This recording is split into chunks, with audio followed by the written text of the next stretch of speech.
There you guys go. Final look at the roof here. Finished fastening all the parts down. You can see it's kind of a zigzag of pieces, but worked out great.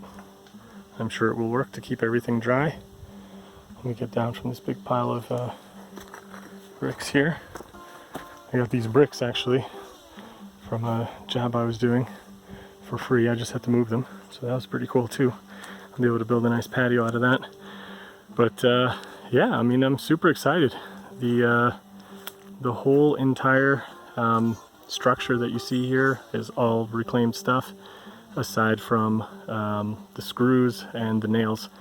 I would have probably had enough nails if I had enough patience to straighten the ones that I've put to the side, but I didn't want to hold up my dad because he was helping me generously with his time, and I didn't want to waste his time straightening nails. So I'll use that for some other project, or probably pre-straighten them ahead of the next project.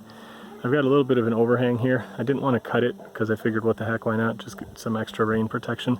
But if I notice that flapping around too much from the wind or storms or anything, then I'll probably just cut it down, just kind of closer to the edge of the wood.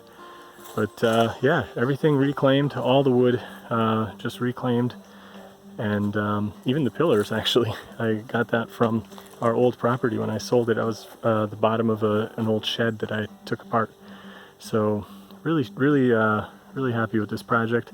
Can't wait to get all the wood chopped up and put in here. And this should be able to serve us for many years to come. So yeah, I'm super excited.